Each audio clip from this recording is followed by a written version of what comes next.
आप सभी को जय मसीह की। आप सबका स्वागत है हमारे YouTube चैनल ख्रिस्टमानी चर्च में। आज की कहानी है यूसुफ और पोतीफर की पत्नी की कहानी, जिसका वर्णन हमें उत्पत्ति की किताब अध्याय 39 1 से 20 में मिल जाएगा। इस कहानी में आगे बढ़ने से पहले यदि आपने हमारे चैनल को सब्सक्राइब नहीं किया है तो सब्सक्राइब करें और बेल को दबाना ना भूलें। तो आइए हम बढ़ते हैं कहानी में आगे। जब यूसुफ मिस्र में पहुंचाया गया तब पोतीफर नाम एक मिस्री, जो फिरौन का हाकिम और जल्लादों का प्रधान था, उसने उसको इस्माइलियों के हाथ से जो उसे वहां ले गए थे मोल लिया। और यूसुफ अपने मिस्री स्वामी के घर में रहता था और यहोवा उसके संग था, सो वह भाग्यवान पुरुष हो गया। और यूसुफ के स्वामी ने देखा कि यहोवा उसके संग रहता है और जो काम वह करता है उसको यहोवा उसके हाथ से सफल करा देता है। तब उसके अनुग्रह की दृष्टि उस पर हुई और वह उसकी सेवा टहल करने के लिए नियुक्त किया गया। फिर उसने उसको अपने घर का अधिकारी बना के अपना सब कुछ उसके हाथों में सौंप दिया। और जब से उसने उसको अपने घर का और अपनी सारी संपत्ति का अधिकारी बनाया, तब से यहोवा यूसुफ के कारण उस मिस्री के घर पर आशीष भी देने लगा। और क्या घर में क्या मैदान में उसका जो कुछ था सब पर यहोवा की आशीष होने लगी। सो उसने अपना सब कुछ यूसुफ के हाथ में यहाँ तक छोड़ दिया कि अपने खाने की रोटी को छोड़ वह अपनी संपत्ति का हाल कुछ न जानता था।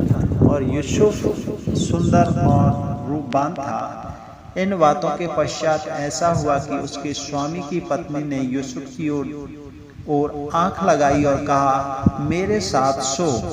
पर उसने अस्वीकार करते हुए अपने स्वामी की पत्नी से कहा, सुन, जो कुछ इस घर में है मेरे हाथ में है, उसे मेरा स्वामी कुछ नहीं जानता और उसने अपना सब कुछ मेरे हाथ में सौंप दिया है। इस घर में मुझसे बड़ा कोई नहीं और उसने तुझे छोड़ जो उसकी पत्नी है मुझसे कुछ नहीं रख छोड़ा। सो भला मैं ऐसी बड़ी दुष्टता करके परमेश्वर का अपराधी क्यों कर बनूं? और ऐसा हुआ कि वह प्रतिदिन यूसुफ से बातें करती रही, पर उसने उसकी न मानी कि उसके पास लेटे व उसके संग रहे। एक दिन क्या हुआ कि यूसुफ अपना काम काज करने के लिए घर में गया और घर के सेवकों में से कोई भी घर के अंदर न था। तब उस स्त्री ने उसका वस्त्र पकड़कर कहा, मेरे साथ सो। पर वह अपना वस्त्र उसके हाथ में छोड़कर भागा और बाहर निकल गया। यह देखकर कि वह अपना वस्त्र मेरे हाथ में छोड़कर बाहर भाग गया, उस स्त्री ने अपने सेवकों को बुलाकर कहा, देखो, वह एक इब्री मनुष्य को हमारा तिरस्कार करने के लिए हमारे पास ले आया है। वह तो मेरे साथ सोने के मतलब से मेरे पास अंदर आया था और मैं ऊंचे से चिल्ला उठी और मेरी बड़ी चिल्लाहट सुनकर वह अपना वस्त्र मेरे पास छोड़ भागा और बाहर निकल गया। और वह उसका वस्त्र उसके स्वामी के घर आने तक अपने पास रखे रही। तब उसने उससे इस प्रकार की बात कही कि वह इब्री दास जिसको तूने हमारे पास ले आया है, सो मुझसे हंसी करने के लिए मेरे पास लाया है। और जब मैं ऊंचे स्वर से चिल्ला उठी तब वह अपना वस्त्र मेरे पास छोड़कर भाग गया।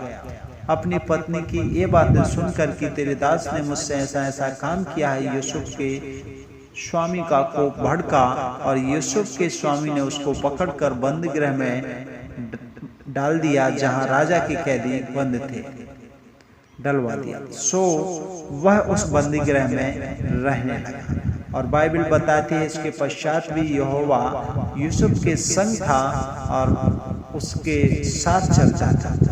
प्रभु आप सबको इस कहानी के पढ़े और सुने जाने पर आशीष दे। कहानी कैसी लगी आप हमें कमेंट करके जरूर बताएं। God bless.